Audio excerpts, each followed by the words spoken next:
se acaban de unir a nosotros, les estamos pidiendo a todo el mundo que si pueden, que tengan la cámara prendida y el micrófono también abierto. Esto nos ayuda a que todos nos sintamos más cómodos unos con otros para compartir y participar todos juntos. Okay. Después te vamos a preguntar preguntas, ¿cómo te sientes en un spectrogram? Para ver eso, arriba de la pantalla, pues, te dan opciones para escribir, para poner algo. Por favor, empuje estampa y de ahí puedo usar cuál estampa que quieres. Y la próxima pregunta es, en Nueva York el alquiler es muy alto. ¿Usted está de acuerdo con esto, con esta declaración, o está en desacuerdo? ¿Usted le parece que los alquileres están bien razonables aquí en Nueva York o son realmente caros? Veo que Jessica notó que está con esta declaración. Yo también voy a poner mi corazoncito a la derecha. Liliana está como por el medio. René Arlaín está también más inclinado hacia la derecha. Stephanie también está de acuerdo. Normalmente este ejercicio lo haríamos en un cuarto. Todos nos levantaríamos y nos moveríamos en lugares del cuarto dependiendo de nuestro acuerdo o desacuerdo con la declaración. Esto es una manera de hacer una digital de ese mismo ejercicio. Y voy a pasar para la última pregunta. Si las huelgas de alquiler son una herramienta efectiva en la organización de inquilinos. También se dar puede... una mano? ¿Sí? Yo veo que Lilian... Básicamente las huelgas de alquiler se utilizan para ejercer presión hacia los caseros, ya sea para conseguir una reparación en específica que se necesite de acción común, pero a la misma vez también para que los inquilinos que están, por ejemplo, que quizás no tienen ningún tipo de problemas, puedan ser el soporte o la ayuda para aquellos que están más débiles en esa área. Y claro está, se llevan de acuerdo en conjunto con el soporte de un equipo de abogados. Excelente, Stephanie. Yo voy a hacer justo esa pregunta a continuación. Stephanie resaltó que normalmente se hace acompañado de un abogado o una abogada. ¿Alguien más sabe otros pasos que son necesarios para tomar si un grupo de inquilinos quisiera hacer una huelga de alquiler?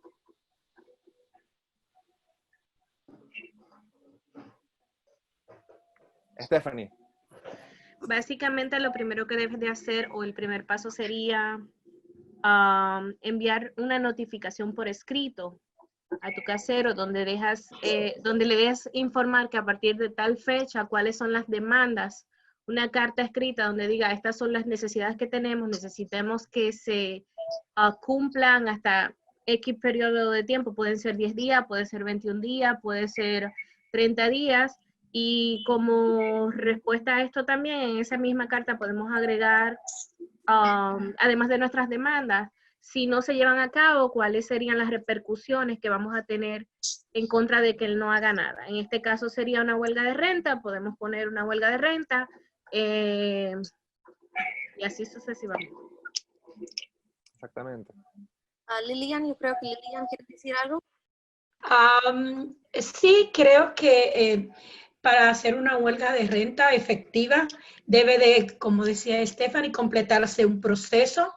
Primero, tener metas en común, objetivos en común, ideas en común entre todos, un organizador de vivienda puede ayudar en el proceso, al igual que el abogado. Muchas veces el abogado sabe mucho de leyes, pero no tiene los conocimientos básicos en lo que es el asunto de inquilino exactamente.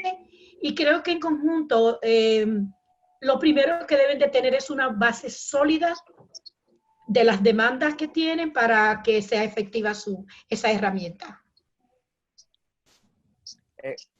Quisiera agregar también que esta pregunta normalmente se incluye dentro del ejercicio del espectrograma, porque a veces despierta una buena conversación entre que mucha gente que también trabaja dentro del campo de la justicia de vivienda, a veces considera que hay que tomar mucha precaución al utilizar la huelga de demanda, huelga de alquiler como una herramienta.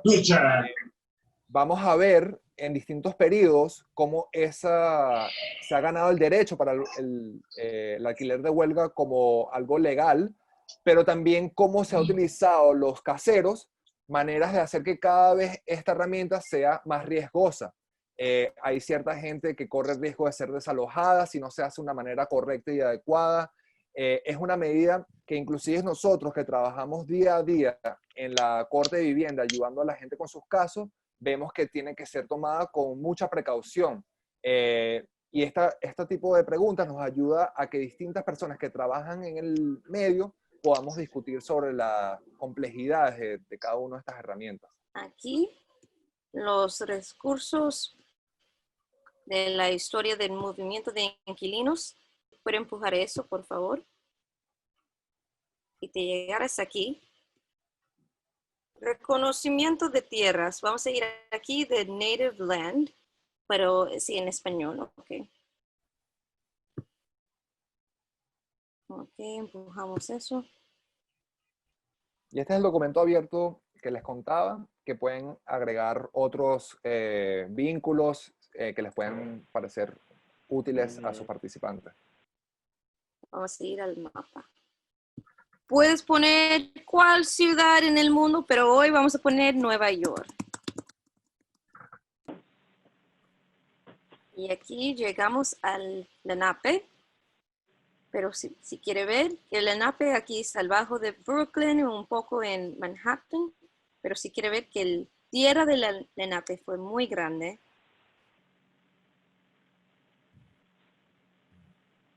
Aquí es la tierra del Lenape. Pone como Delaware, todo Manhattan, Brooklyn. Y aquí. Si quiere poner, puede ver idiomas también, que hay varios idiomas de esas personas del pueblo Lenape también. Tienen Delaware, tienen Montauk, Wappinger. Y puede usar eso por cuál ciudad en el mundo.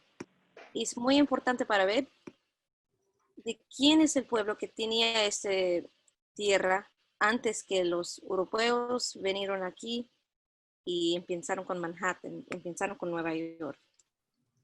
Iba a agregar que la información que vamos a ver hoy es sobre historia y los mapas siempre son una herramienta que se utiliza mucho en la historia. Me encanta esta herramienta digital, esta página web, porque cualquier persona empezando una clase puede abrir esto y ver de manera visual cómo estaba distribuida la Tierra. Podemos ver también cómo se compartían con múltiples tribus en Long Island, si ven que es la isla pequeña que está a la derecha de Manhattan y Brooklyn.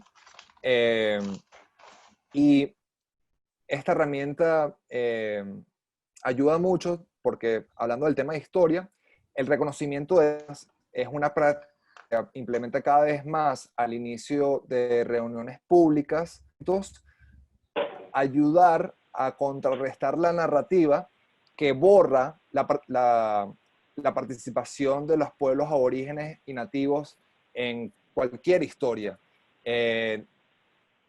Esto sirve excelente para lo que vamos a revisar la historia de lo que conocemos como Nueva York y nos parece ideal empezar reconociendo que estamos en tierra de Lenape, nosotros que estamos discutiendo, asistemos en el internet y lo que vamos a discutir es originalmente tierra de Lenape y así es como podemos visualizar su extensión. Otra cosa que es muy importante en el reconocimiento de tierras, ahí van a ver instrucciones y recursos en los vínculos que les compartí, pero también es reconocer dónde estamos y también hacer la invitación a otros a que continúen con esta práctica si ustedes hacen facilitación de algún evento o alguna reunión de gente en público. Okay. Ay.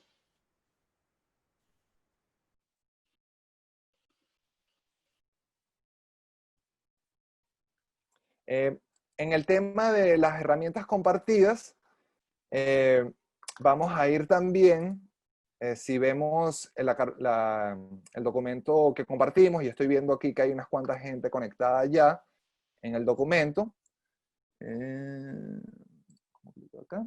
Vemos que el primer vínculo es a nuestra línea de tiempo histórica. Esto es la herramienta principal que vamos a utilizar cuando damos esta clase. La vamos a utilizar hoy. Ustedes la pueden utilizar en un salón de clase o en cualquier réplica de esta clase. Es una página web que tiene enlaces a la línea de tiempo interactiva, es la primera lista de vínculos, pero también tiene un paquete de recursos para facilitadores que está en inglés y en español, y otros recursos que ustedes pueden utilizar cuando ven esta clase. El paquete de recursos lo voy a clicar rápidamente para que lo veamos. Es muy, muy bueno. Voy a refrescar mi página para asegurar que se cargue por completo con esta barra azul. Y nos ayuda para que cuando veamos este historial de tiempo, que es una herramienta bien dinámica y bien, también tengamos este recurso que nos tiene mayor información y nos provee ciertas, por ejemplo, estructuras de tiempo para clase, que ayuda mucho a facilitadores y a educadores, y también tiene preguntas que ayudan a estimular conversación en cada uno de los temas. Regreso a la página principal y voy a cliquear en la línea de tiempo interactiva. Si ustedes tienen un navegador de internet, por favor, abra esta página y clique en la línea de tiempo. Si no, sigan mi pantalla. Usted debería estar en el modo presentación para que usted pueda ver mi pantalla principalmente, y así podemos todos juntos leer cada ficha técnica que nos va a ir llevando poco a poco en la historia del movimiento de inquilinos. Keila, ¿usted quieres leer la primera ficha? No, Keila tiene problema con internet. Está Ok. intentando reconectarse. Normalmente, como hacemos esto, es que intentamos conseguir a alguien que lea una de las fichas al resto del grupo para escuchar más voces dentro de nuestro grupo, y de esta manera le preguntamos a la persona que lee si hay algo que le resalta, si hay algo que destaca de la información que lee, y así de esa manera podemos ir desglosando qué significa esta información que estamos compartiendo. ¿Hay alguien más que se preste de voluntario o voluntaria para leer esta primera ficha? La tierra del pueblo Lenape. Okay. Los Lenapes vivieron en lo que hoy conocemos como la ciudad de Nueva York. En el momento de la colonización holandesa, se estima que 5,000 personas divididas en 80 comunidades vivían en estas tierras. Broadway se construyó encima de sus senderos. Raritan, Hackensack, Maspeth, Manhattan, Jamaica, Canarsie, se derivan de las palabras indígenas nativo-americanas. Muchas gracias, Stephanie. ¿Qué podrías decir que destacó para ti cuando leíste esto por primera vez? Esta no es mi primera vez, pero sí me llamaba la atención que básicamente el Lenape era el dueño de todo. Y, o sea, ver cómo lo que aquí llamaríamos Maspeth, Manhattan, o sea, todas las comunidades eran de una sola persona. ¿Algo que destaque para alguien más?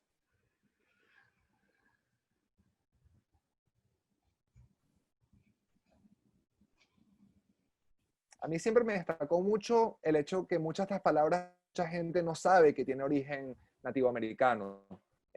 Jamaica, Manhattan inclusive.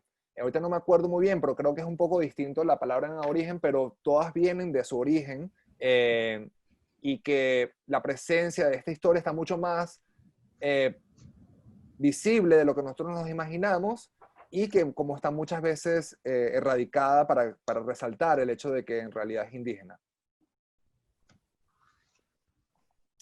También me destaca mucho esta foto también, que se ve casi que una organización urbana en el espacio, y la cantidad de 5.000 personas. Vamos a pasar a la segunda ficha. ¿Hay alguien más? Si lo puede leer desde su pantalla o la pantalla que tenemos compartida. Ok, vamos a leer. Colonización holandesa.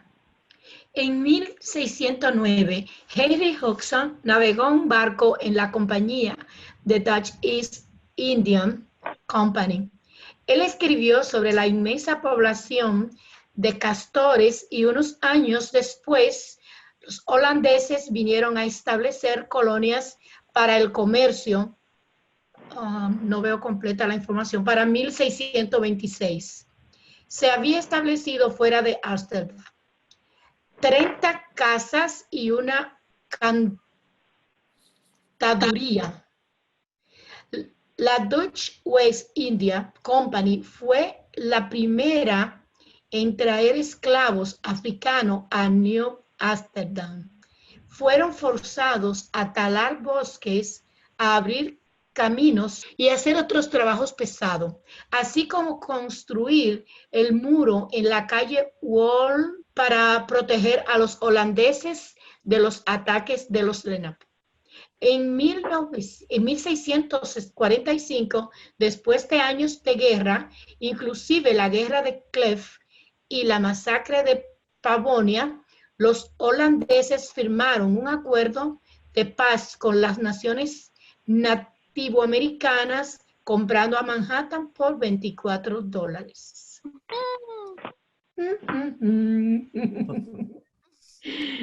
¿Y qué piensas de eso, Lilian?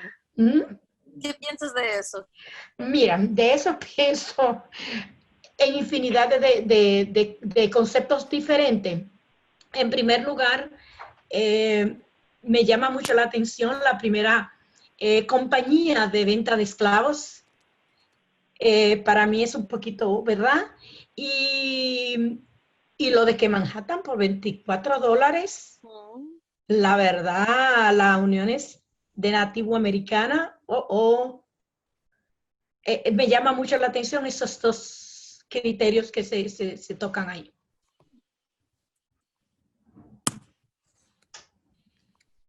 De nuevo, invitamos a todos los participantes a que abran sus cámaras, abran sus corazones, abran sus micrófonos y compartan con nosotros. Nos hace sentir más que estamos participando uno al lado del otro y hacer actividad más dinámica.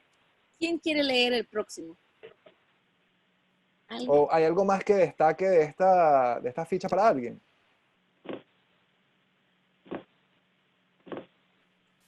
Que no querían negro, ni enfermo, ni viejo.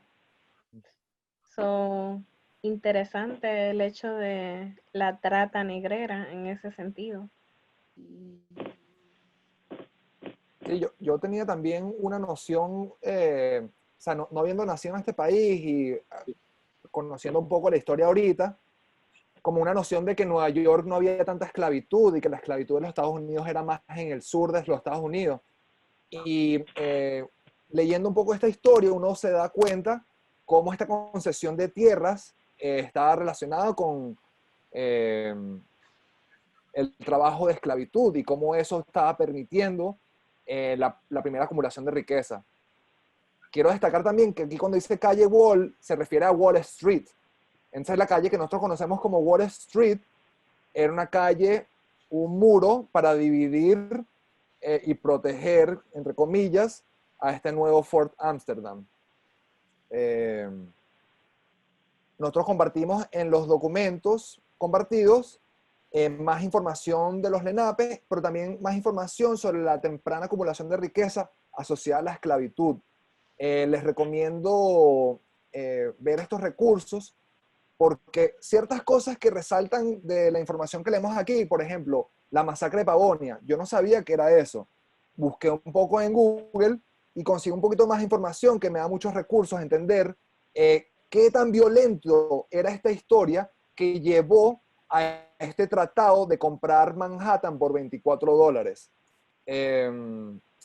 Es muy similar a lo que pasa actualmente, en donde los buyouts, la gente le da migajas a la gente para tomar control de una propiedad de una manera casi violenta, pero queda el registro como que fue legal. Fue una interacción económica.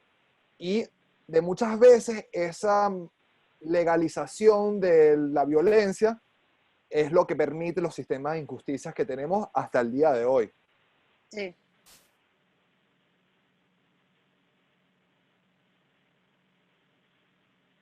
Y por último quería compartir que en esta historia me parece muy interesante, si lo logran leer, esa masacre de Pavonia que se describe ahí, fue que los Lenape estaban viniendo de una guerra contra otra tribu y llegaron a Fort Amsterdam a pedir refugio.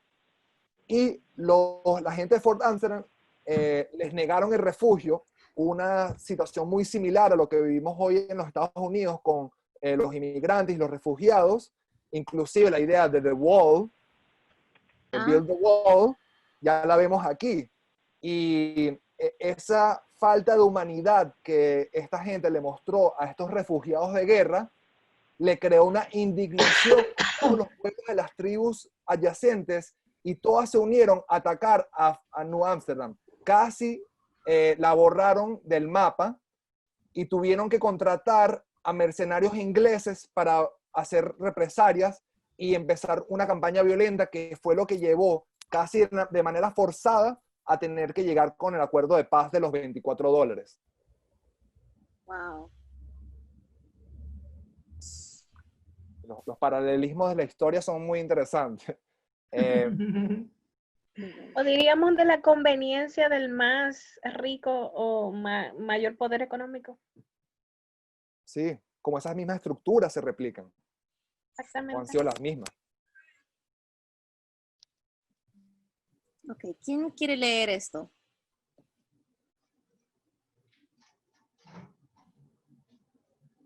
Sé que parece mucho texto, pero podemos leerlo poco a poco y ir desglosándolo juntos. Okay. Yo puedo leer. Otorgamiento de terrenos, esclavitud y creación de riqueza. Los holandeses robaron tierras y establecieron un sistema de alquilar y cesión de terrenos.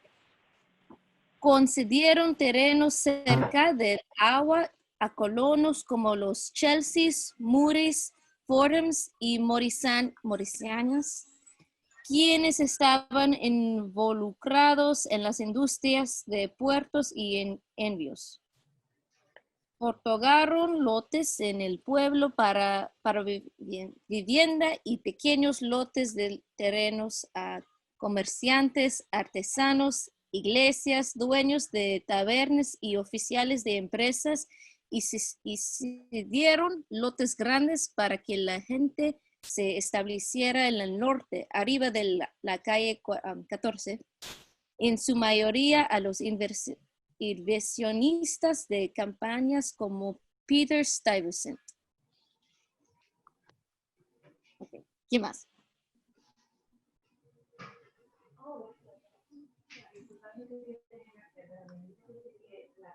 Ok, en el 1664, Inglaterra como el control de Nueva Amsterdam y la renombre Nueva York.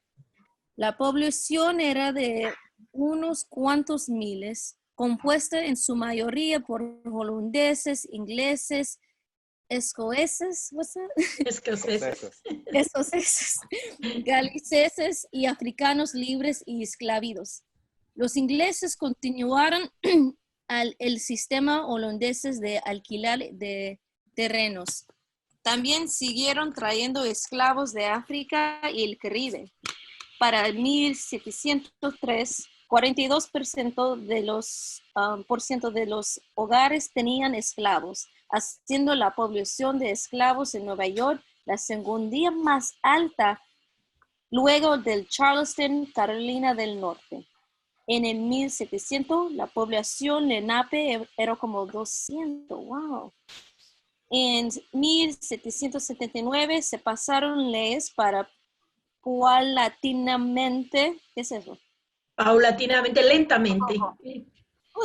Terminar con la esclavitud, forzando a las niñas a la servitud forzada. La esclavitud termina en Nueva York en el 1827. Nueva York es el penúltimo estado en el norte en abolir la esclavitud. Nueva Jersey es el último. Ok. Me dio sorpresa con es que, primero que Nueva York tenía el segundo más esclavos después de North Carolina, de Carolina del Norte. Eso, yo no sabía eso. Porque siempre yo nací aquí en Nueva York, yo estudié aquí en Nueva York y siempre me dio en mi cabeza que, el norte, Nueva York, no gustamos esclavos, no hicimos eso fue todo como la guerra que pasó en los Estados Unidos, dentro del sur y el norte, que el norte fue un sitio para los esclavos podían correr aquí y vivían libre, y para ver que no fue la realidad. Eso me da sorpresa.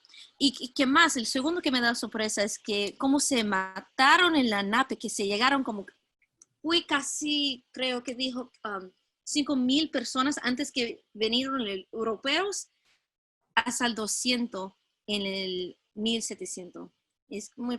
Me da muy pena. Pero ¿sabes qué? Yo sé que hasta ahora viven los Lenapes. Viven aquí, viven en Canarsie, y cada año, cerca del el día de Columbus, de Christopher Colón, se dan algo en Manhattan, se dan sus cosas de sus traditions, ¿no? Tradiciones. Sí. ¿Hay algo más que destaque de esta ficha? Básicamente, si te fijas en las fechas, hay 200 años de esclavitud en esa área en específico, porque cuando vemos al inicio dice 1626, 1827, o sea, era demasiado. Y que fue desde el inicio. Exactamente, entonces básicamente sufrió demasiado la población en ese sentido. Los esclavos, 200 años, eso es too much. Ajá. ¿Puedo decir algo? Por favor. Cuando hablamos de la esclavitud, siempre me da risa que las personas se refieren a la esclavitud como si fuera algo del pasado, pero todavía existe en este momento presente. Todavía tenemos personas en esclavitud en nuestros sistemas de justicia, yo creo que se dicen como las prisiones y cosas así. Todavía existe. Las personas trabajando en sweatshops, trabajando por sueldo, las personas que están trabajando ahora en agricultura, eso es esclavitud, ¿no? Cuando lo paguen menos de lo que merecen como humanos. Todavía está existiendo ahora. Solo quería compartir eso, que no es algo del pasado, pero está mucho, igual como nuestras leyes y nuestros sistemas de justicia, hay todavía muchas, yo creo que usted dice paralelos, how do you say that? Sí, paralelos. Ajá, muchos paralelos que están, a hoy, este día, yeah. No, Marilyn, tienes razón, porque yo estuve leyendo que aquí en Nueva York, en Rikers Island, le está pagando como $1 cada hora para trabajar ahí, y tiene que trabajar, no tiene una opción que no trabajo. No, si no trabajas, te vas a solitary confinement. Tiene que trabajar.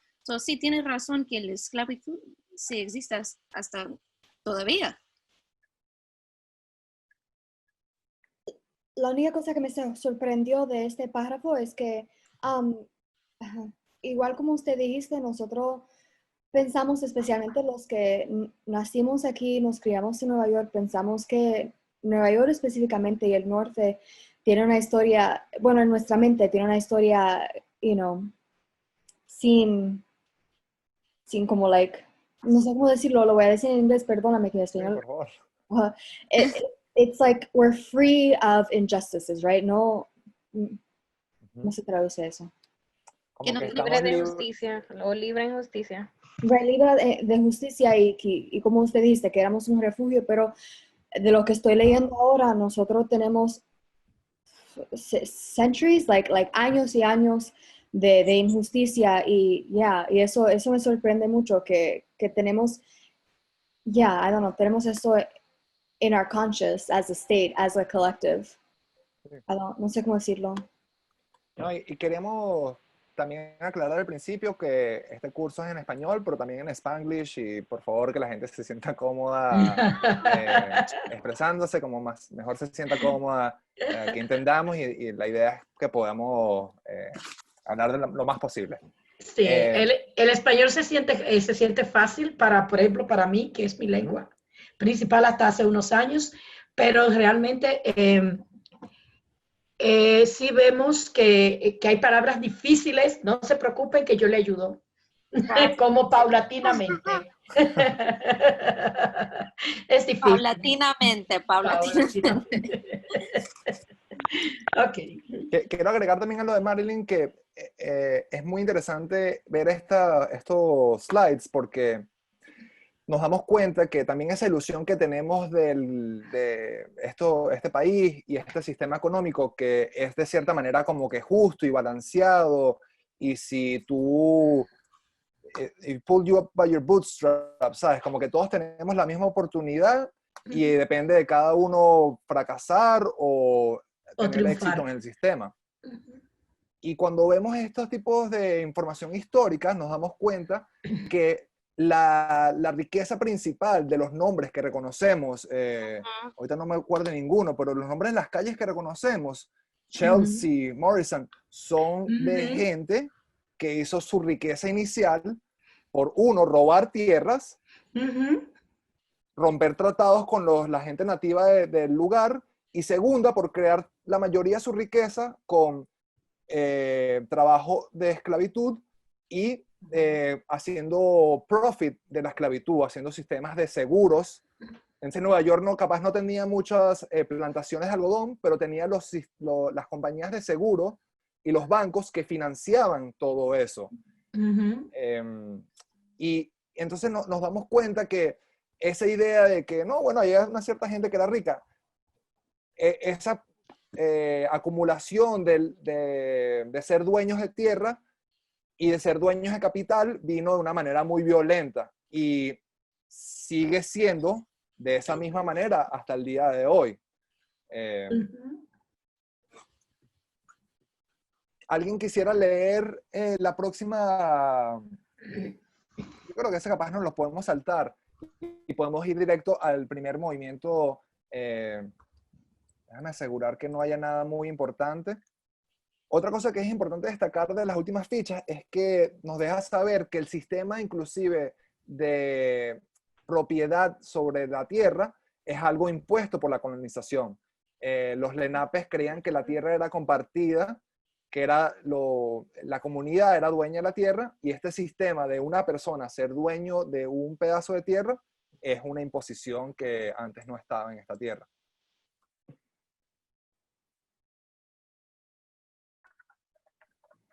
Esta ficha es más que nada de cómo se niveló Manhattan y se creó el sistema de grid, de matrícula que conocemos ahora, para construir mucha vivienda para los trabajadores que hacían la base de estas nuevas empresas.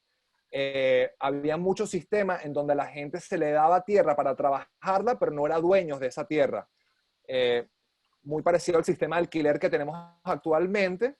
Y vamos a ver cómo ese sistema de alquiler, en donde la gente no es dueña de donde vive ni donde trabaja, cómo se creó las primeras tensiones que dieron inicio al movimiento de inquilinos.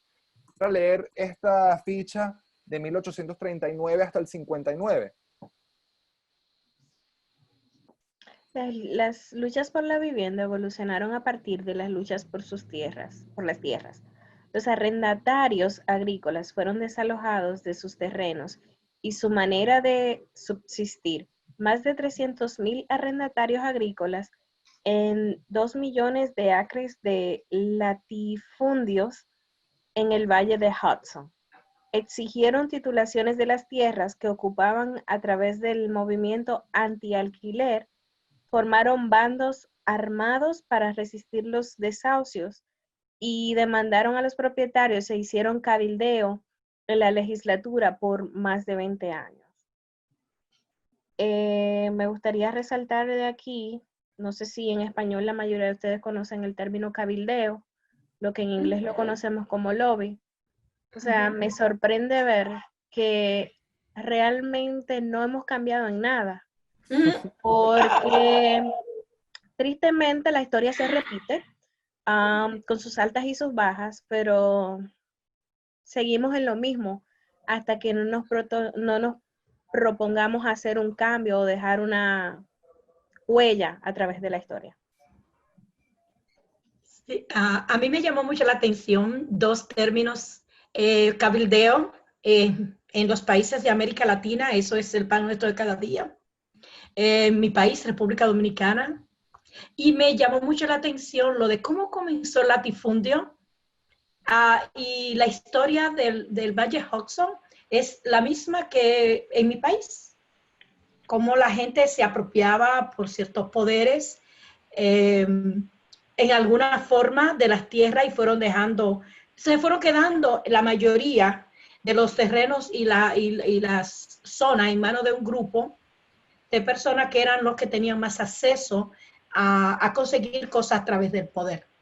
Es increíble ver cómo Nueva York en alguna vez estuvo tan metido en esa situación para mí, y aunque todavía seguimos teniendo los rastros de esa época de la historia, a mí me sorprende mucho esa parte.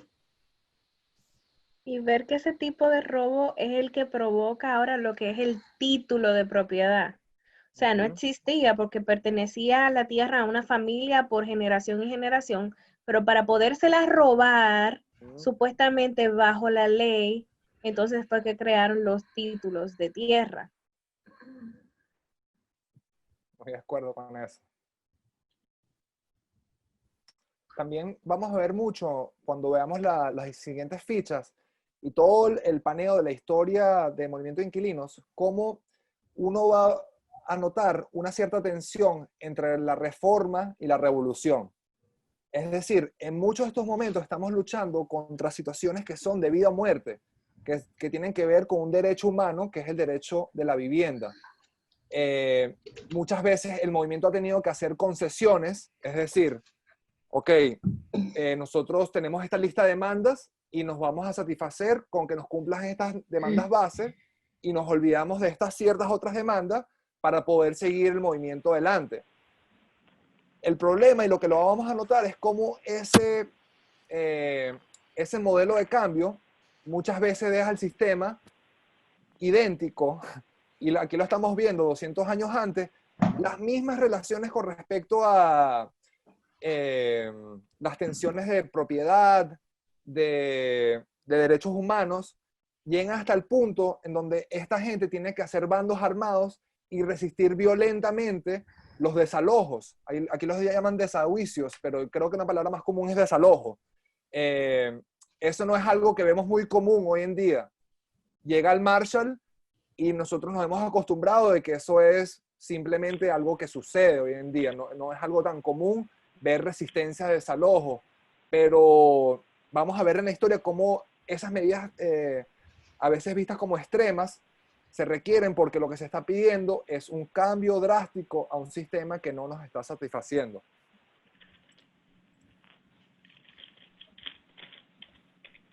¿Alguien quisiera leer esta ficha? Y les quiero dejar saber que en 15 minutos vamos a tomar un pequeño break, primero viendo una pequeña peliculita para tomar descanso de la lectura y un break para estirar el cuerpo y movernos, ir para el baño. Entonces solo nos queda un poquito en la primera ronda de fichas. ¿Alguien quisiera leer esta sobre las primeras leyes de inquilinato? Alexander, si la puedes mover un poquito a la izquierda para yo poderla ver completa, sí, yo la leo.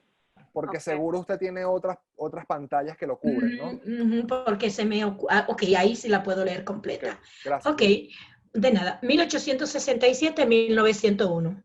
Primeras leyes de vivienda de inquilinato de New York City. Para 1864, aproximadamente 2/3 de los 700,000 habitantes de New York City vivían en 15.300 edificios de alquiler conocidos como tenements. Para 1890, 2.5 millones de personas vivían en New York City. Un número considerablemente vino de Europa, del este y del occidental. Algunos estaban huyendo pogromos, otros la pobreza y hambruna. Para este entonces, los bancos de Wall Street controlaban más depósitos que en cualquier otro lugar. La ciudad aprueba una serie de leyes y regulaciones sobre tamaños de habitaciones, ventilación, iluminación, escaleras de emergencia e inodoros. Las revueltas de desamparados en Tompkins Square, la más grande de la historia en este momento. Durante 1874, las revueltas de draft de 1863, la revuelta de Astor Place en 1849 y una serie de huelgas militantes por el cantero, tejedores y trabajadores demostró fuerte coincidencia política de la clase pobre y trabajadora de la ciudad para exigir sus derechos. Estas nuevas leyes se atribuyen a la preocupación de la propagación de enfermedades contagiosas y los levantamientos políticos. ¿Qué te dio atención de esto?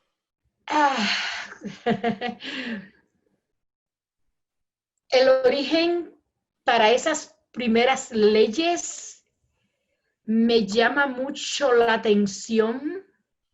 Oh, se fue. Se me fue. Se fue. Ok.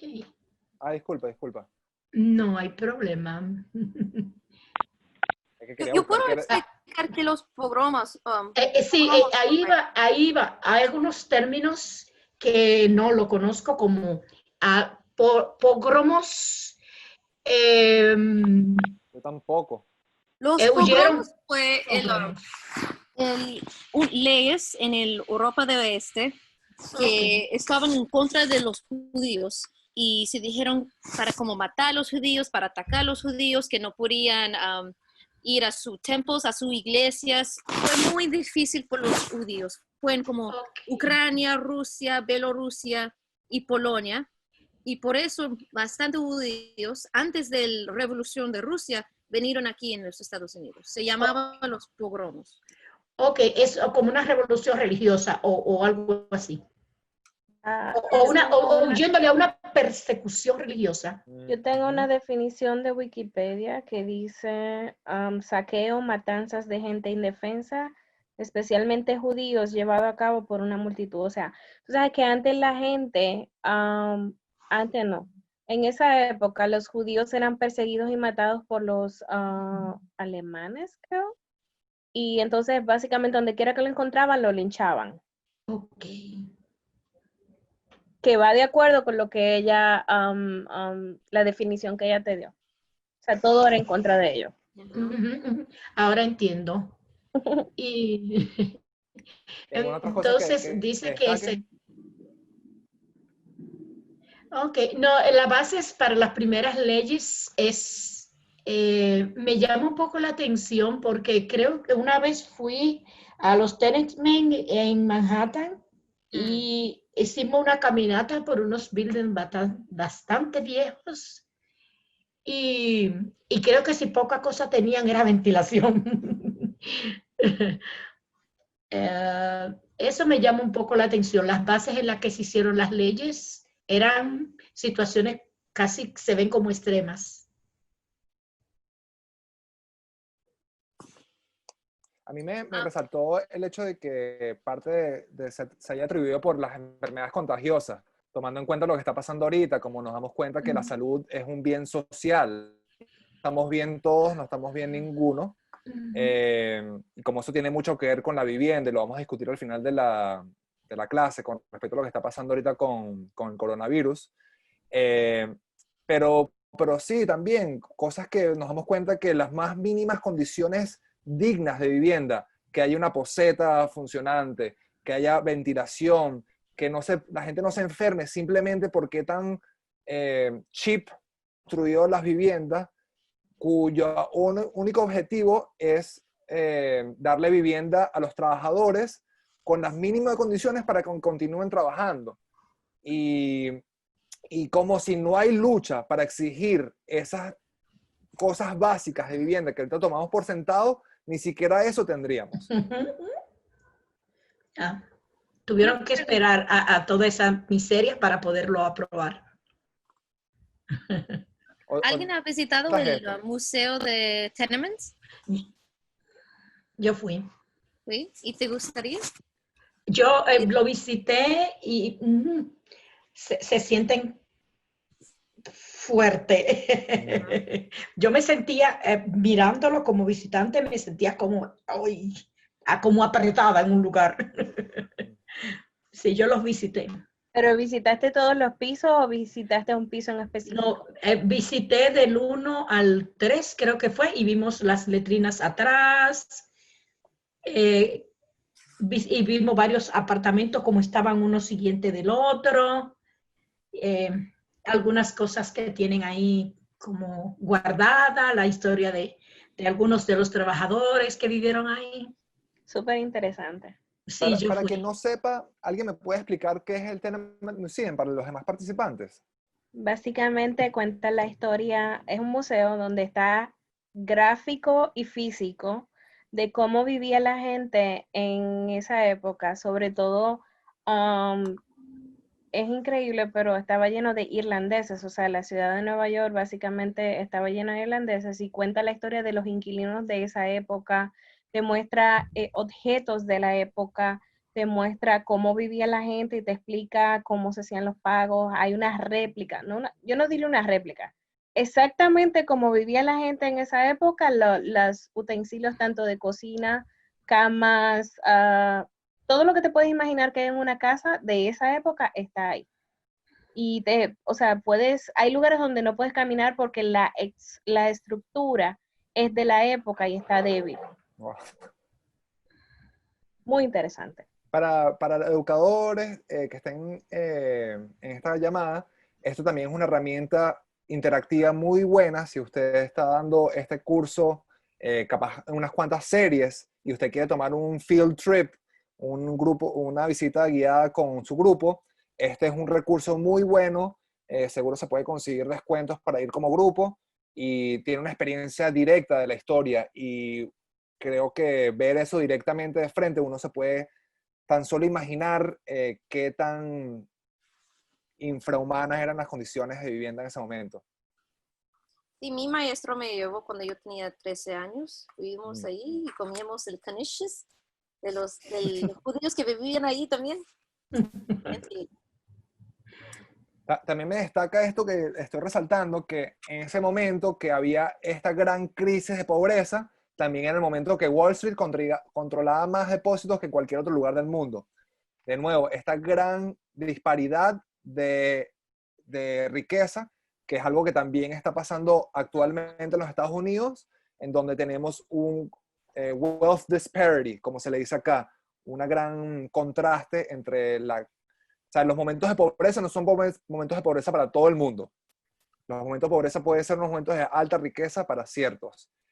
También el hecho de que la mayoría era población inmigrante, viniendo de situaciones de guerra o situaciones de escapar condiciones terribles, que también demuestra la realidad de esta ciudad moderna que nosotros conocemos, como ha sido construida por inmigrantes y por inmigrantes trabajadores.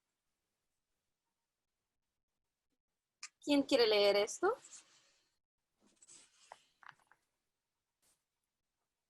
¿Alguien? Disculpa. Yo puedo tratar. Ok, yeah. Gracias. Me lo puedes poner quizás más grande que soy media ciega. Ok. Déjame ver si puedo, Somos. déjame ver si me puedo acercar inclusive. Miren, los 3 puntitos, tú puedes aumentar el zoom de tu pantalla, así ya Ah. maybe lo puedes ver más fácil. Déjame Oh, ver. better. Ajá, ya. Está más grande, ¿no? Ahora. Y ahí está, perfecto, gracias. Ok. Ok, 1904, primera huelga de renta en New York City. Tras un boicot exitoso a la carne kosher, miles de mujeres inmigrantes judías retuvieron de manera colectiva el pago de alquiler en el Lower East Side, porque no podían costear el alquiler. Había una escasez de vivienda en parte porque 20,000 20,000. personas fueron desplazadas para construir el puente de Williamsburg. Los caseros trataron de aprovecharse y subir la renta entre 20 y 30%. Se concertó la huelga de alquiler con marchas y piquetes. La inmensa mayoría de los caseros disminuyeron la renta y se evitaron desalojos. Algunos inquilinos incluso ganaron contratos. Wow. Liz, That's great. la foto es muy amable también de las personas reunidas para la primera huelga, liderizada por mujeres, y que primero empezó por un boicot a la carne judía, la carne kosher. ¿Algo más que destaque esta ficha para la gente? La unión hace la fuerza. Si no se hubieran reunido, no hubieran podido alcanzar los contratos, ni hubieran podido obtener que se disminuyeran las rentas y se desalojaran algunas familias. Que es un ejemplo de lo que estamos viviendo hoy en día. O sea, si no nos unimos y no luchamos por las cosas, por nuestros derechos como inquilinos, si no luchamos por las cosas que nos competen o los problemas que tenemos, vamos a seguir en la misma situación y no vamos a provocar ningún tipo de cambio. Y gracias a que ellas hicieron esto en esa época, nos da una brecha enseñándonos que nosotros lo podemos hacer aún aquí adelante. Esa época también debe haber sido muy ruda, o sea, es más que obvio decirlo, pero esa gente se lo propuso y ganaron. Otra cosa que me destaca a mí fue que el desplazamiento de 20,000 personas para construir el puente de Williamsburg es una cosa que pasa paulatinamente una y otra vez en la historia de Nueva York, donde proyectos de urbanización significa desplazar a una gran cantidad de personas sin tomar muy en cuenta las consecuencias. Y segundo, otra cosa que me resalta a mí es que al igual que la lucha por el derecho a seguro médico, el derecho a la vivienda tiene mucha discusión de que se centra en qué hace algo que es un derecho público, un derecho humano, siendo administrado por el mercado. Y con esto me refiero de que hubo una escasez en la cantidad de apartamentos que había en Nueva York por esta construcción que estaba sucediendo y este desplazamiento de las personas. Entonces, ¿cómo funciona el mercado? Cuando hay menos oferta, se le sube el precio. Independientemente de si eso vaya a ser unos precios que no pueden ser pagados por la gente que vive actualmente. Entonces, nuestro concepto de que la vivienda tiene que ser algo que tenga que tener seguridades, que es algo que si yo tengo mi vivienda, nadie me puede venir a quitármela, y que yo en teoría, al igual que, por ejemplo, la salud pública, yo tengo derecho a tener estas cosas básicas para vivir, un techo sobre mi cabeza, salud si me cae alguna enfermedad. Y hemos visto una y otra vez como en los Estados Unidos, al ser regulados estos sistemas a través del mercado privado, viene a este tipo de contradicciones de que se le sube el precio a algo, independientemente si la gente lo puede pagar o no, y o independientemente si la gente va a terminar muerta por esa decisión que es económica. Capitalismo. Y eso me da mucha pena, como dijo Alex, que el vivienda es algo básico por los humanos y que se pone el vivienda como un negocio. Eso porque el gobierno y gobernador Cuomo no quería darle la suspensión de la renta, porque ¿qué va a pasar si él dice, ok, los inquilinos no tienen que pagar la renta ahora? Pero lo hizo igual por los propietarios, pero los dueños, los inquilinos, no, tienen que pagar la renta, porque ¿qué va a pasar? Lo va a sacar de ahí, no sé. Él está un gobernador de una ciudad con la más riqueza de este país y como riqueza del mundo. ¿Y qué va a pasar? Que va a decir que, vivienda no es un negocio. Eso porque tenemos que reunir, tenemos que luchar, porque eso es algo como agua. Necesitamos de vivienda como agua. Pero también hay que tomar en cuenta que si te fijas, quiénes son los dueños del Estado son los grandes empresarios nuevamente. O sea, lo mismo. Son los empresarios y casi siempre los empresarios son los que tienen a hacer el cabildeo para poner una gente en específica, pero ok, tú vas a ganar, vamos a votar por ti, vamos a mover a la gente a que vote por ti y tú vas a facilitar todo lo que tiene que ver a favor de nuestras empresas. Entonces ahí es cuando uno le dice a la gente, hey, si tú no votas, si tú no sales y le exiges a tu líder político de tu área que hagan las cosas que se prometieron, que hagan las cosas que ustedes necesitan como comunidad, él va para afuera. O sea, a él lo van a sacar. Entonces es importante que cuando muchas veces se nos dicen en las campañas, hey, tenemos que llamar a nuestro council member, tenemos que llamar a la oficina de Cuomo, a la oficina de Di Blasio, vamos a exigir como ciudad, mientras más llamadas hay, sí lo decimos de la boca para afuera, pero no tomamos el teléfono y lo hacemos. Entonces, si como nación, como ciudad, como ser humano, yo sé que necesito las cosas y no lucho por ellas, no las voy a obtener. Creo que tú estás tocando ahí un punto muy importante y volvemos atrás con la historia. Esas mujeres fueron un grupo en esa época, pero ya tenían la voluntad, ya tenían la decisión, ellas estaban dispuestas. Ahora bien, tú a veces convocas a un grupo de inquilinos porque están enfrentando un problema y si convocas 50, quizás van 20. Entonces tú a veces dices, tenemos que ir a hacer presión, pero a veces hace falta esa voluntad de las personas que estamos siendo oprimidas para lograr ese objetivo, que fue lo que ese grupo de damas no le faltó. Entonces ahí pelear contra estos poderes, como los grandes real estate, los grandes que son la gente que están gobernando, ¿no? Y la falta de voluntad que a veces vemos en las personas que están siendo oprimidas, tú dices, ok, ¿cuál será la estrategia que vamos a utilizar para lograr que las cosas, ¿verdad?, mejoren?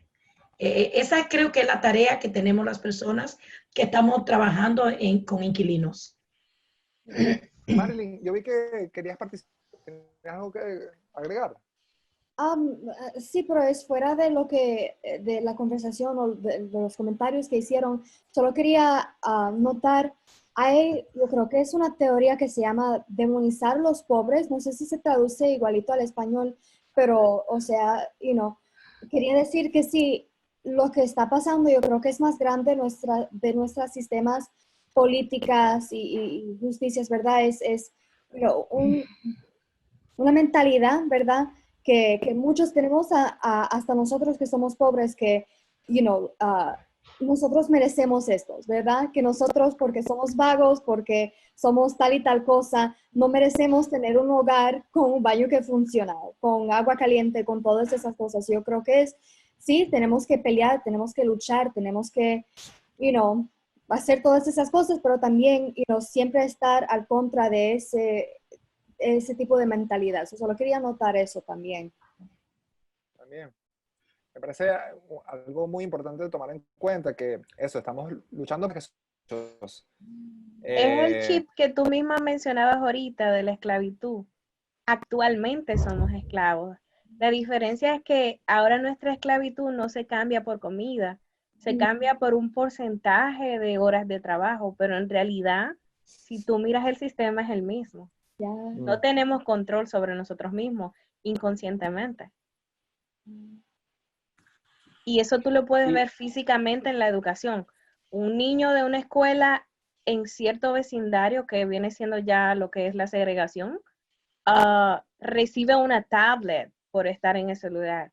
Quizás tú no la recibiste cuando estabas quizás en tu escuela, o lugares como el Bronx, lugares como Brooklyn, algunas áreas no tienen esos beneficios, y la educación para cierto, o sea, estamos segregados por áreas, pero así mismo está segregada nuestra educación, así mismo está segregada nuestra comida, así mismo está segregada los lugares donde vivimos, los espacios donde vivimos, o sea, todo en general. Y vamos a ver más adelante también en la historia cómo, por ejemplo, el Estado ha asumido la responsabilidad de la vivienda como derecho humano. Es decir, han construido viviendas públicas. Si usted no puede subsistir o no puede conseguir algo en el mercado, debería haber por lo menos una alternativa en donde uno pueda tener una vivienda pública. Y vamos a ver cómo la prioridad del Estado ha cambiado en torno a su responsabilidad de asegurar a la vivienda como derecho. Antes, si tú no tenías vivienda, deberías poder exigir a tu Estado que te dé una alternativa, pero muchas veces se ha ido deslindrando de esa responsabilidad. Otra cosa que me parece interesante destacar es que lo que decía Stephanie, hay muchos factores en juego. Los políticos que están electos, la influencia que tienen los grandes donadores con respecto a esos políticos y la influencia que podemos tener nosotros como votantes. Una cosa que va a resultar interesante cuando sigamos viendo la historia es cómo hace falta llegar a ciertos momentos donde hace falta tomar acciones directas, direct actions, de democracia directa, en donde llamar al político no está funcionando porque la influencia de la cartera pesada le está poniendo más peso a esa persona. Entonces, ¿qué hace falta hacer?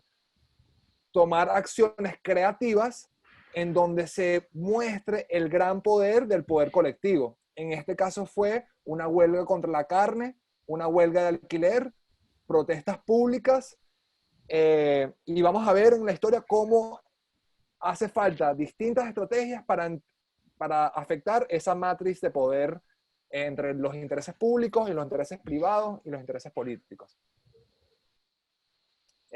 Estamos cerca de nuestro momento de break, pues yo quería que leyésemos un par de fichas más antes de irnos al break. Este me parece bien interesante y quería ver si hay alguien que se interesa en leerlo. Si hay alguna voz que no hemos escuchado, Catherine, Giselle, Joana, René. Sí, yo puedo leerlo. Ok, Muchas gracias. estamos en el mismo de los jueces. Sí, gracias. Bueno, en 1917, de febrero a enero 1925, activismo de los jueces, que para ese entonces eran electos, también respondieron al poder del movimiento de inquilinos. Los jueces otorgaron estancias largas de desalojos, se presentaron a las reuniones de los inquilinos y un juez hasta desestimó todos sus casos y nunca falló a favor del casero. El juez Cardoso revocó la ley común que decía que los caseros no eran responsables por las reparaciones en los apartamentos. Antes de estos tiempos se podía responsabilizar a los caseros solo por los daños causados en espacios públicos, como aceras, no las reparaciones dentro del apartamento. ¿Qué le destaca a la gente respecto a esta ficha? Yo tengo una pregunta. Si el juez Cardoso piensa que, ok, los propietarios no son responsables por las reparaciones, ¿por qué va a tener un propietario después si no va a hacer las reparaciones? ¿Para qué le va a dar dinero si no hizo nada? Es mi pregunta. Creo que lo que está tratando de decir ahí es que el juez Cardoso revocó la ley que antes establecía que los propietarios no eran responsables. Ahora yo entiendo. Entonces, lo que está queriendo decir es que los jueces, por presión... Ahora, ok. Esto es algo Lo que- hizo en favor de los inquilinos, o sea, Ujú. Por dijo, favor. esto sí es tu responsabilidad, este sí es tu edificio, tú tienes que mantenerlo en buenas condiciones, aunque sea en las áreas públicas. O sea, es tu responsabilidad de que se vea bien, es tu responsabilidad de que esté en buenas condiciones y funcione. eh, Mm. una cosa que destaca para mí, algo más, ¿quién fue la persona que nos leyó la ficha? Que no veo el nombre en la lista de participantes. Solo se ve su número. Ya se nos desconectó. Pero Dice algo- 718-647-81. ¿Qué fue la pregunta? no, que si había algo que te destacó a ti cuando leíste esto. Alguna información que resaltó o que te pareció sorprendente. No necesariamente. Yo sé que he oído el nombre, el apellido de ese juez Cardoso. Ahí, creo que hay un sucursal de una universidad que creo que es la Universidad de Pace. No estoy seguro, pero tienen el nombre de ese juez. Yo he pensado o tratado de adivinar por qué ese juez está nombrado en algún sucursal de esa universidad. No me acuerdo el nombre de la universidad, pero él actualmente era un juez progresista, ¿no? Porque no canceló la ley que hasta ese entonces los inquilinos no tenían derecho para demandar a los dueños, a los caseros, para hacer reparaciones de violaciones de vivienda en sus propios apartamentos. Y por la acción de Cardoso, entonces cambió esa ley o práctica en la ley de la ciudad de Nueva York. Algo que para mí destaca mucho es el hecho que eran electos. Esto es algo que los jueces Eran cada electos, año, sí, pero todavía hay muchos jueces que son electos, son elegidos. sí, es decir, que ellos van, para ser un juez, tienes que ir a voto popular cada ciertos años. Correcto. Si los Correcto, caseros sí. se dan cuenta que tú siempre estás aprobándole los casos a los caseros, porque son tus amigos millonarios, no te van a votar el próximo año. Entonces los jueces empezaron a sentir la presión de nuestro poder electoral. Y los jueces fueron obligados a tener que empezar a ir a las reuniones de inquilinos, a visitar los apartamentos, a ver la realidad directamente, porque si no hacían ese trabajo de conexión con el público, no iban a ser elegidos para los próximos años. Stephanie. Encontré aquí que dice que la importancia de él es porque él fue el primer juez hispano en la Suprema Corte en esa época. Quizás Ajá. por esa razón es que tú lo has visto en universidades y también resalta porque recuerda que al ser hispano, y me imagino que en quizás primera generación o segunda generación de migrante, Ujú, esto es lo que lo hace hacer este cambio. ujú. Probablemente. Hipotéticamente me imagino que eso fue lo que lo impulsó, porque recuerda lo que pasamos los que no nacimos aquí, los que no nos desenvolvemos aquí, cuando llegamos aquí tenemos cierto choque de cultura. Entonces quizás para él eso fue algo que llamó la atención y él quiso dejar esa huella. Voy a hacer una pequeña pausa aquí en esta discusión que está muy buena para que seamos consecuentes con el tiempo. Estamos justo al punto medio de nuestra sesión, entonces quería invitar a que todos tomemos un break de 5 minutos, estirar el cuerpo. Voy a poner un poquito más de música por si acaso quieren bailar con nosotros. Y después vamos a ver una película, Little Moscow, Pequeña Moscow. Sí, y después nos vamos a reunir en grupos de 3, o sea, no, en 3 distintos grupos, y nos vamos a dividir ciertas décadas para revisar como un grupo más pequeño. Vamos a tener un facilitador por cada grupo, entonces van a ayudar a asegurar que podamos seguir leyendo las fichas, pero esto es una manera que vamos a probar aquí digitalmente para poder dividir los grupos y estudiar el material de distinta manera. Voy a ser consecuente con el tiempo y voy a poner pausa ahorita. Tómense el momento para el break y nos vemos a las 3:35, dentro de 5 minutos. Gracias. Gracias. Esto es un mixtape de DJ Bembona para Mi Casa No Es Su Casa. Está dentro de la lista de vínculos que le compartimos, ¿ok?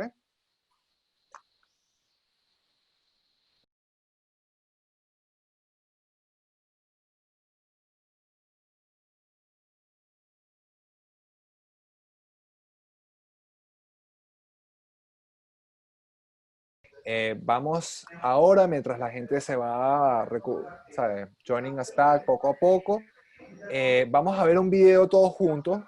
No vamos a saltar uno de los videos que íbamos a ver, porque nos estamos un poco por encima del tiempo, porque la conversación ha estado bien buena. Pero vamos a ver este video todos juntos y vamos a discutir un poco.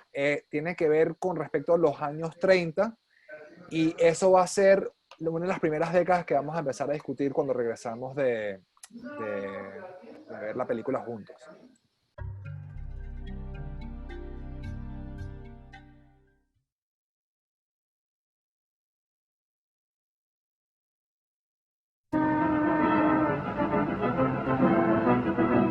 It was a time when hundreds of thousands of GIs came home ready to start families, but had no place to live. In the 1930s, the federal government created the Federal Housing Administration, whose job it was to provide loans or the backing for loans to average Americans so they could purchase a home. Federal programs and banks sank millions into the home construction industry. Their message to veterans: you can afford a new home. Buy a new home now. Tax dollars help make the single-family home a mass-produced consumer item. The American dream had a new name: suburbia.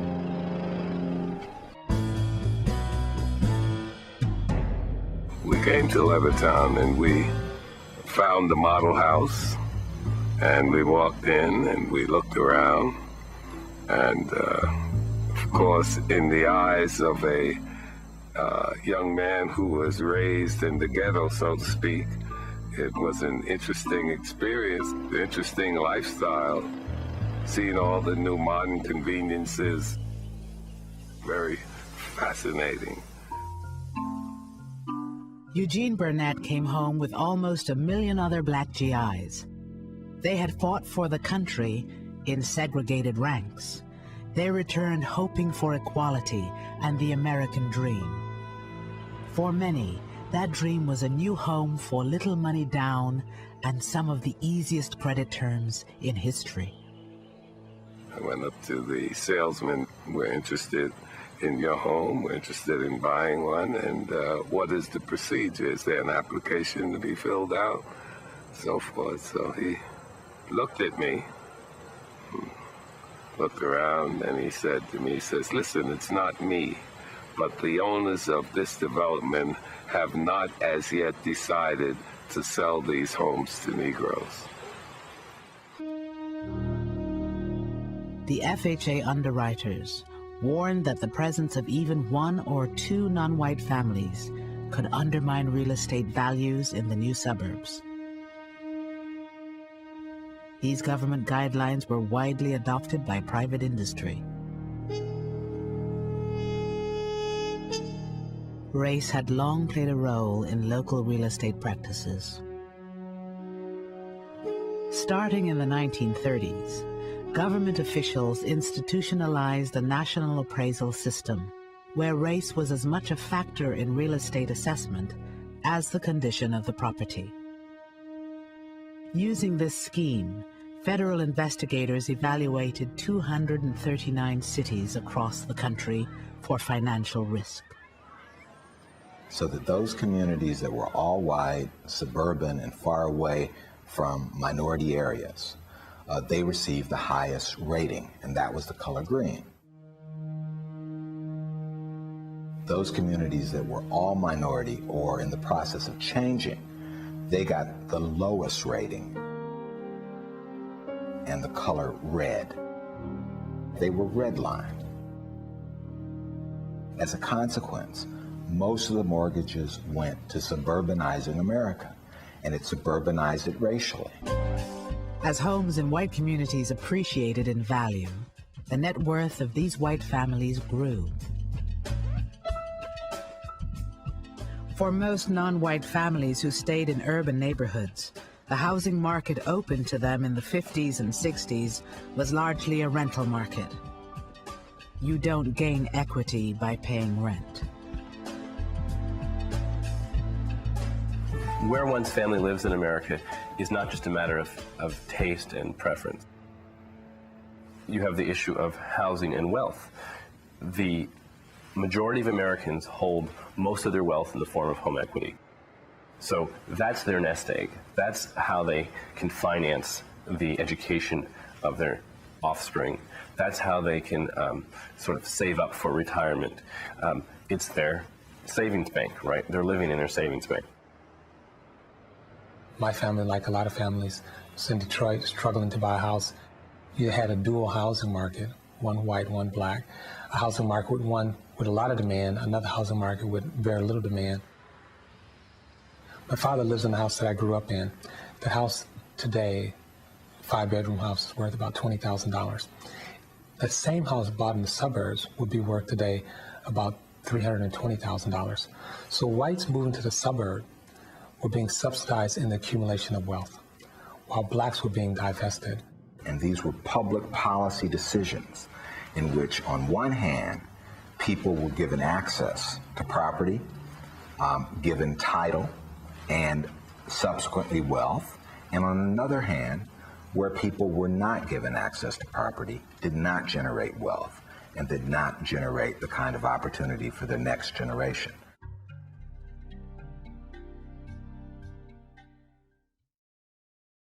Para mí me dio mucha harta para ver cómo el redlining, el sistema de redlining fue algo del sistema de vivienda en los Estados Unidos, que fue como una ley.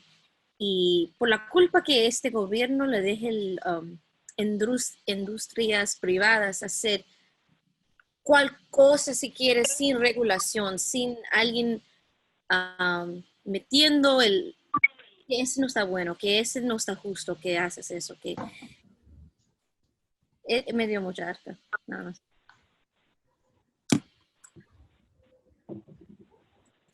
Marlene.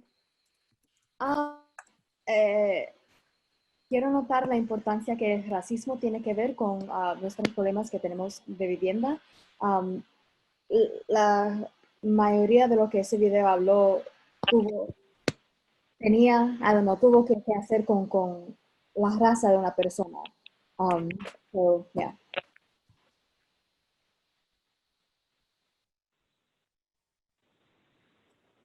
Sí, a mí siempre me ha sorprendido porque creo que antes de vivir en este país yo escuché sobre la discusión sobre reparaciones por el sistema de esclavitud y siempre era presentado como algo... Mi micrófono está teniendo problemas. Bueno, lo que decía es que siempre era presentado el problema como muy difícil de calcular cómo se podía hacer un sistema de reparaciones. Y aquí estamos viendo claramente cómo hubo decisiones públicas del gobierno federal en donde se utilizó dinero pagado por impuestos, es decir, que todo el mundo pagó por igual y fue redistribuido de una manera injusta en donde claramente se desbeneficiaba a un sector de la población.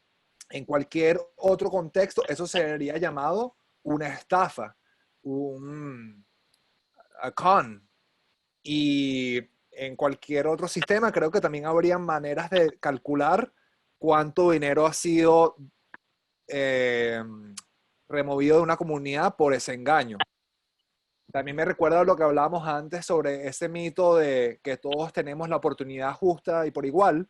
Y vemos acá como ya de por sí ese concepto de la riqueza heredada establece las posibilidades que uno tiene para decidir dónde va a ir a estudiar nuestros niños, que dónde vivimos, cuánta seguridad tenemos al momento de cualquier crisis económica.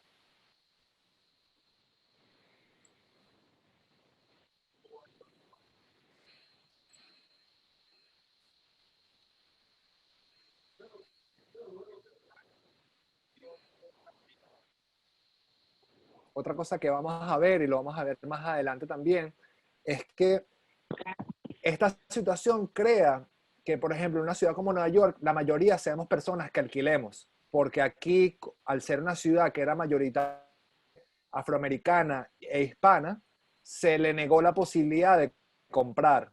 Eso crea una situación que es medianamente positiva, o que se le puede leer lo positivo, que como ciudad somos la mayoría gente que alquila. Entonces los intereses con respecto a cómo son tratados la gente que alquila y los derechos, tenemos muchas, o hay la posibilidad de generar mucha solidaridad si se toma en cuenta, por ejemplo, un resort. Cuando en una comunidad hacen resort, la gente que es dueña de propiedades, a veces les interesa que le suba el valor de propiedad a las casas. Pero si la mayoría de las personas en esa comunidad alquilamos, nos damos cuenta que aunque queramos mejoras en nuestras comunidades, queremos asegurar que no solo beneficien a los que sean dueños de propiedad, sino que beneficien como interés público.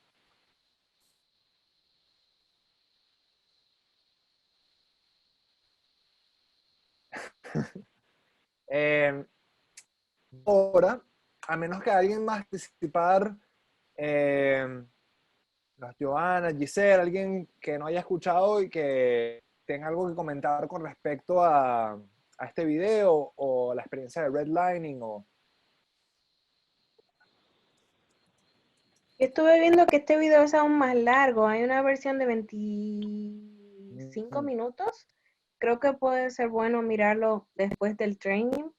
Para más información, hay una exhibición que se llama Redline. Asimismo, estuvo en el Bronx hace yo creo que año y medio o 2 años. También uno puede buscar información al respecto del Redline de Nueva York.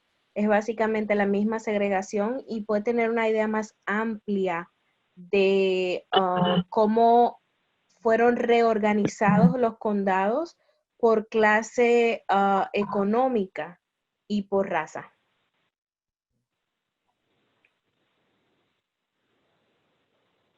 Bueno, por favor, comparte ese vínculo en el chat y lo aseguramos que lo vamos a poner en el documento para que todos tengan el vínculo al video, que es más largo.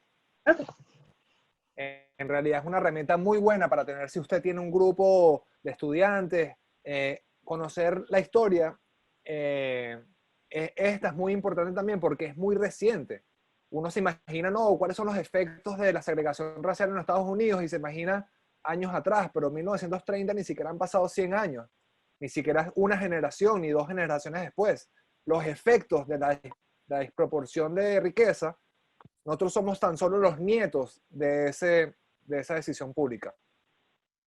O los hijos, o ¿sabes? Las hijas y los hijos de esa generación, que es apenas los 1930.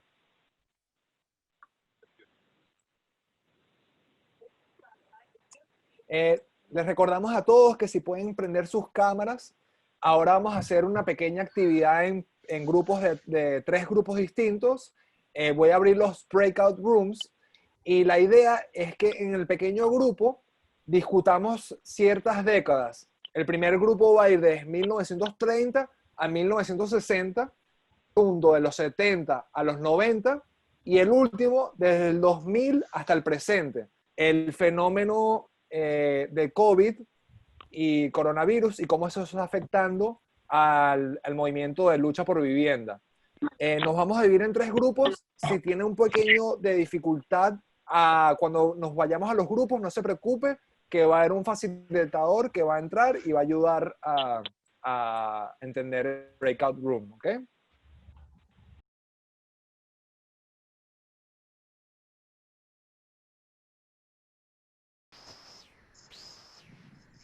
Ya pronto se nos van a unir los otros participantes. no, me imagino que no todos tuvieron tiempo de revisar todas las fichas de su década, pero nos enfocaremos en algunas fichas y tomaremos 5 minutos entre cada grupo para presentar las cosas que destacaron en general en lo que vieron y discutieron, y al final vamos a intentar darle 5 minutos para reflexiones generales y para discutir lo que está pasando con el COVID.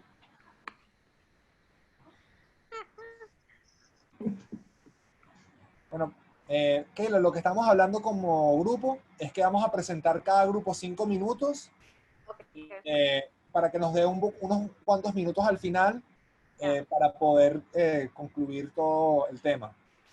En nuestro grupo era desde 1930 hasta 1960 y lamentablemente no pudimos abarcar todo, pero van a ver en esta clase y en otras que es tanta la historia que no nos va a dar tiempo de revisar todo. Pero vamos a hablar de ciertas fechas o ciertos hechos históricos que a nosotros nos destacó y que nos da información hasta el día de hoy. Nuestras fichas comenzaban con la legalización de las huelgas de renta. Stephanie o André, ¿hay algo que se acuerdan que les destacó de esta ficha? ¿O que discutimos?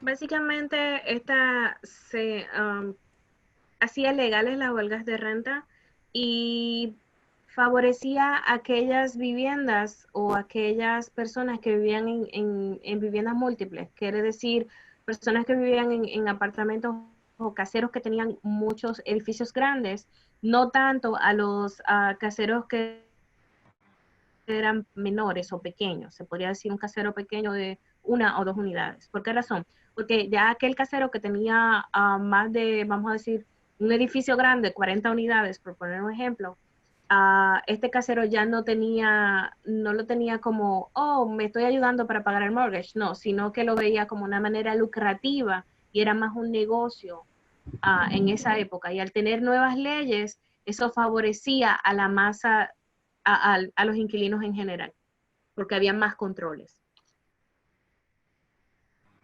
Había que proveerle los servicios básicos como calefacción, agua, que quizás anteriormente a eso no eran suplidos. Sí, bueno, eso y también que lo que pone, ¿no? Que permite que los inquilinos retengan el alquiler, que no lo paguen si no tienen los servicios básicos. Entonces, tienen una pequeña parcela de poder allí para poder exigir cosas. Sí, y creo que ahí entraría en conjunto la siguiente diapositiva, que es la que habla acerca de las 2 leyes que se aprobaron, que una es, si mal no recuerdo, favorecía en que las cortes, los inquilinos podían utilizar los problemas que tenían en su apartamento, en Harlem, los problemas que había en su apartamento, el proyecto de ley Rivers, el cual básicamente, si estaba en malas condiciones, esa era mi defensa como inquilino para protegerme de un gran casero o de cualquier casero. Pero también estaba la otra, que era la ley de Perkins, que le ayudaba a los inquilinos a negociar por más tiempo hasta que encontraran un lugar nuevo para vivir y no quedar totalmente desalojados en la calle. Son actualmente, también utilizamos eso en las cortes de vivienda, y estas 2 leyes, gracias a que se aprobaron en esa época. Y esta ficha también nos trajo a colación el hecho de cómo los caseros consiguen nuevos loopholes. ¿Cuál sería la palabra en español para eso? ¿Nuevos qué? Lupus. Loopholes. ¿Sabe? Y con eso me refiero a que ellos consiguen nuevas maneras de explotar una ley. Entonces, por ejemplo, puede haber una ley que dice no se puede desalojar a nadie si lleva viviendo ahí cierto tiempo. Pero capaz el casero dice, ok, yo no lo desalojo, pero le subo el alquiler al doble el próximo año. Eso es lo mismo como si le diese una notificación de desalojo. Entonces se tienen que crear ciertas leyes que digan, ok, bueno, si tú me subes el alquiler, es tu derecho, pero me tienes que permitir a mi tiempo para poder mudarme. eso es un derecho que todavía hasta el día de hoy beneficiamos. Pero también nos pone a pensar que qué otras cosas tenemos que poner en puesta para tomar en cuenta cómo los caseros consiguen nuevas maneras de desalojar de manera injusta a sus inquilinos.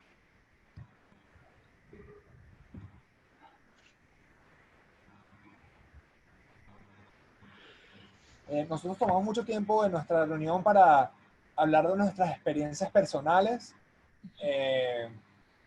Tenemos participantes que no están viviendo en Nueva York, pero que fue muy informativo ver cómo las luchas son similares actualmente. Y inclusive, aunque solo hayamos visto ciertas fichas de los 1930, como que nos ayudó más bien estos pequeños grupos para conectar entre participantes, más que tener una vista exhaustiva de cada uno de los años que nos tocó ver. Y eso es muy importante también. Algo que mencionábamos que no podemos dejar de escapar es que mencionamos también el gobierno de Roosevelt, que fue uno de los gobiernos donde más esto fue desde el 30 al 40, creo que mencionamos, estaba por ahí.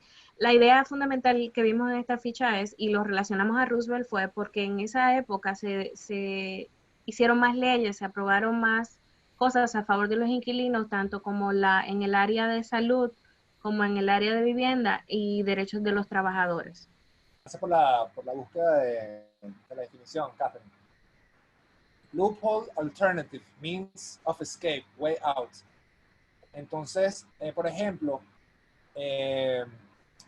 un ejemplo de un loophole es cuando los caseros, déjame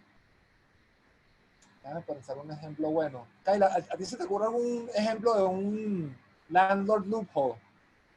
Ok. O alguna manera como los caseros se aprovechan. Okay. Sí.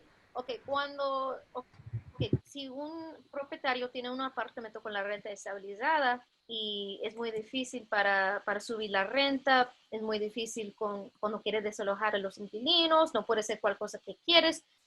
Cada vez el dueño se desalojan a un inquilino, antes se podía subir la renta de 20%. Y tenía un máximo de la renta mensual para el apartamento estuviera estabilizada. Antes de este junio se fue 2.700. Si el dueño se subió la renta cada inquilino de 20% y se fue más de 2.700, ya no fue un apartamento con la renta estabilizada. Ya no tenemos eso, ya sacamos eso loophole, porque ya no hay un máximo, pero antes se fue un máximo, y de ahí los propietarios usaron esa manera para subir la renta, y se fue más del máximo, para sacar el apartamento de estabilización. André nos compartió también una definición en español que puede ser llamado vacío legal o limbo jurídico. Muchas gracias por eso, André.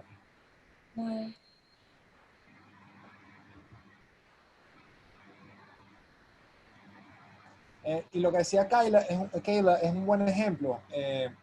Antes había la regulación de alquiler y ellos sabían que si llegaban a 2.600 se podía desregular y aprovechaban esa ley para crear hostigamiento a caseros, hasta a inquilinos, para poder llegar a ese 2.600.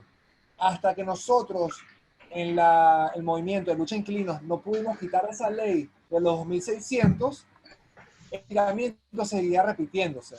Entonces es muy importante que el movimiento esté consciente de todas las maneras en donde capaz podemos establecer una ley que nos asegure y nos defienda, pero van a haber vacíos legales que ellos van a querer aprovechar para explotarlo. Y es muy importante ver cómo se puede seguir expandiendo las leyes para tomar en cuenta esa manera de hacer trampa también. Le voy a pasar la palabra al segundo grupo. Creo que era con Jessica y Marlene, ¿no?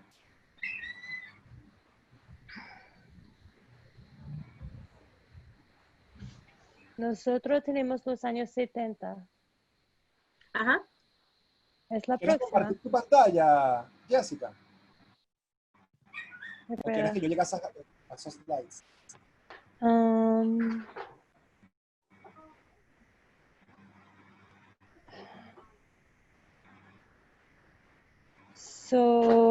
En nuestra época era... espera. ¿Se puede ver? Sí. Bien. Comenzó con como estudio del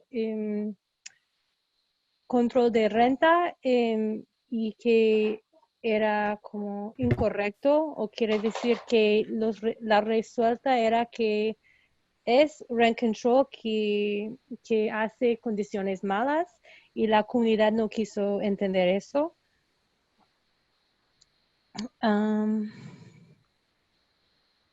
Y después eran unos desalojos grandes a causa del, ¿cómo se dice? Demolición. La ciudad quiso demoler unos edificios y los inquilinos desalojados trabajaron juntos para reentrar al apartamento, los apartamentos. Y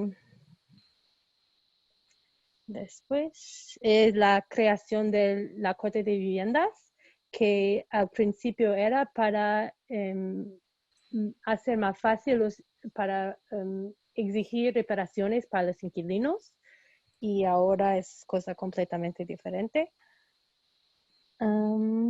Y después la estabilización de renta, ¿cómo se dice? Rent stabilization, yo creo que es eso. No, mamá, Renta estabilizada.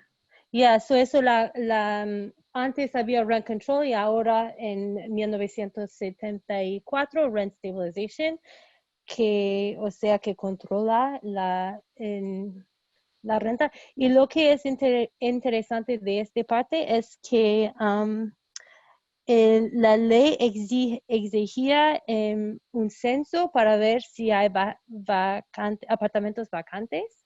Y yo creo que ahora, yo no sé si hacen eso todavía, pero eso me interesa. Y después la huelga de Co-op City.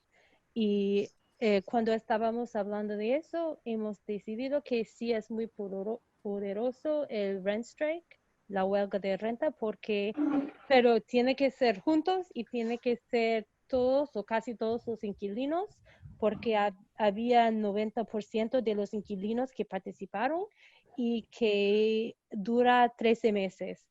Y es una cosa larga y organizada para ganar, y han ganado al fin.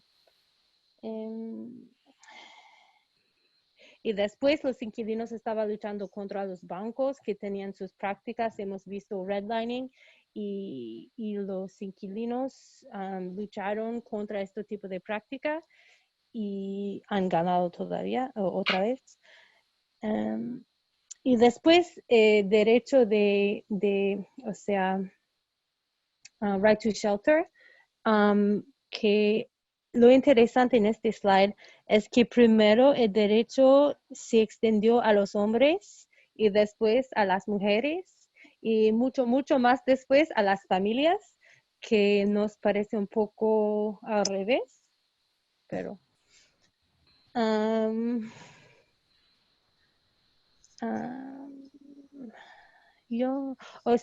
esa es WBAI, la radio, demandaba que los inquilinos se van en la calle para luchar, y había mucha gente haciendo, ¿cómo se dice? Vigiles y sí, eso. Yo creo que hemos terminado porque no teníamos tiempo. Gracias. Normalmente discutiríamos más esto a profundidad, pero se nos agotó un poco el tiempo porque tuvimos muchas buenas conversaciones. Keila, ¿tú quieres liderizar la presentación de las últimas décadas? Ya. Y capaz podemos incorporar las conversaciones sobre lo que está pasando actualmente. Ya, ok, pero necesita que Jessica se pare con su... Oh, lo siento, lo siento. Bien. Ok. Nosotros estamos leyendo del el 2000 hasta el presente y empezamos con luchas de rezonificación y viviendas asequibles bajo de Bloomberg y encontramos que viviendas asequibles no existen realmente en Nueva York. Estamos hablando de ejemplos que si aplicas por lotería de Housing Connect, te piden que una familia de 2 personas tiene que ganar 70,000 cada año. Y eso no es asequible por la mayoría de gente que son de la clase trabajador o son pobres. Eso no es la realidad. Pero se usa que este edificio que vamos a construir es asequible para tener eso incidente del taxes, ¿no? Por eso lo hacen, pero solo es asequible en nombre.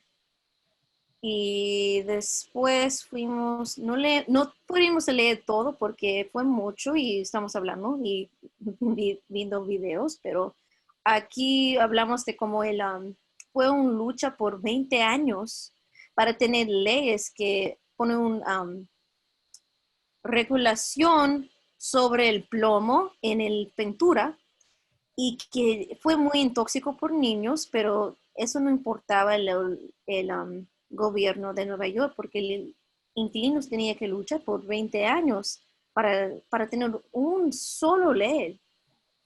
¿Qué más hablamos?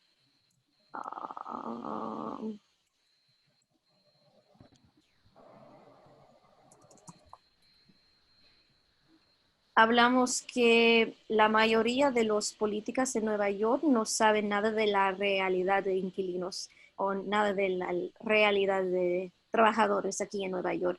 Por ejemplo, en el video que vimos de 2012, esto sobre del rezonificación en Harlem del 125, que las personas que fue en el committee, una de las personas fue una heredada, ¿cómo se dice? Heredada, ok, del Petro, que ella fue una millonaria que no sabía nada de la realidad de un inquilino en Harlem, que no sabía nada de la realidad de un trabajador aquí en Nueva York, pero ella podía poner su vota para cómo se va a cambiar la vida por la gente que vive ahí, pero ella no tiene nada de ver con eso. Y eso es la realidad de la mayoría de los políticos aquí en Nueva York. Son ricos, tienen poder, pero no es un ejemplo de la mayoría de las personas que viven aquí y que trabajan aquí. ¿Y qué más? También decimos ¿qué pasamos con...? ¿Ah? Disculpa que te interrumpa, pero ya nos pasamos a las 5 de la tarde y quería ser respetuoso con el tiempo de todos. Quería ver si tomamos 5 minuticos para discutir un poco lo que está pasando actualmente respecto al coronavirus y cómo eso afecta a la lucha de vivienda en Nueva York y en otros lugares. ¿Te parece bien, Keila? Sí, estamos hablando como el coronavirus pusieron muy claramente la desigualdad que existe aquí en Nueva York. Que existe como, hablamos sobre 2 cosas. Por ejemplo, en Elmhurst, en Queens, es un barrio, mayoría de trabajadores, y de esos trabajadores son mayoría de inmigrantes que trabajan en supermercados, en restaurantes, se trabajan en las calles y se viven en apartamentos con su familia. Un apartamento de como 2 cuartos tiene 6 personas. Si infectan un trabajador, alguien que vive en ese apartamento se infectan los todos. Y eso es porque nosotros creemos que en Queens y en Brooklyn son la mayoría de los coronavirus casos. Y también hablamos ¿qué decimos? Lilian, no me recuerdo. No, hablábamos sobre eso, sobre cómo el hacinamiento, la cantidad de inquilinos, de individuos de la casa que viven por el alto costo de la renta en nuestros vecindarios viven tantas personas juntas, lo que yo pienso y compartíamos, y es que eso ha influido en que el coronavirus nosotros seamos el epicentro del epicentro, y es por las condiciones de hacinamiento, por el alto costo de la renta que hay en estas áreas.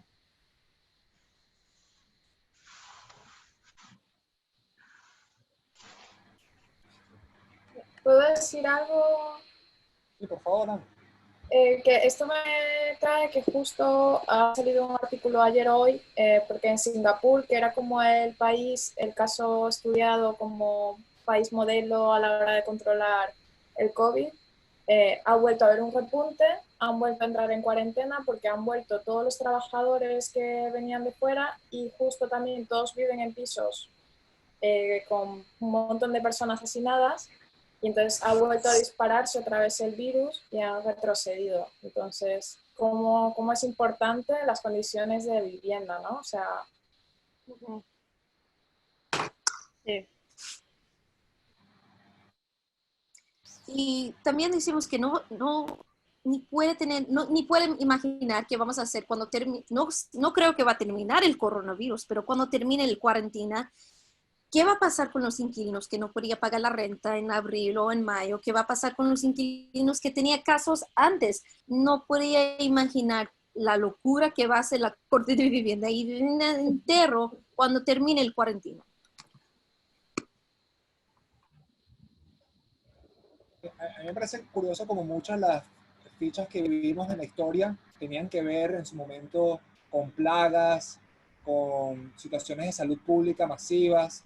Lo vimos en el 1910, en la Gran Depresión, y esta crisis de salud nos está demostrando cómo la salud es un problema social.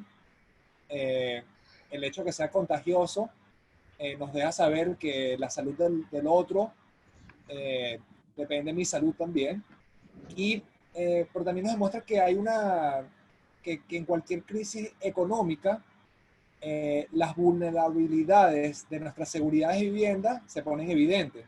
Vivimos mes a mes, paycheck to paycheck, y cuando pasa cualquier situación en donde alguien pierde su empleo, eso pasaba antes de COVID y ahora también, antes la gente perdía su trabajo por cualquier razón, y la realidad a la cual se enfrentaba un inquilino en esa situación es ir para la Corte de Vivienda, pedir préstamos y capaz o no ser desalojado, e inclusive en la situación buena, en donde uno no es desalojado, terminas endeudado y terminas con una situación económica de la cual es casi imposible salir. Entonces, eso es la realidad para muchísimas personas en Nueva York antes de COVID, lo sigue siendo, y ahora tenemos mucha más gente que está viendo esa realidad de frente. Es muy importante, creo, que nuestro movimiento vea cómo esa seguridad de vivienda nos afecta a todos, y poder conectar al pequeño propietario que también se sienta amenazado de no pagar su hipoteca y capaz de ser desalojado por un banco, como los inquilinos que también tienen el mismo miedo por perder su vivienda por algo que no es su culpa, sino es algo de la vida natural. ¿Puedo agregar algo? Por favor. Sí.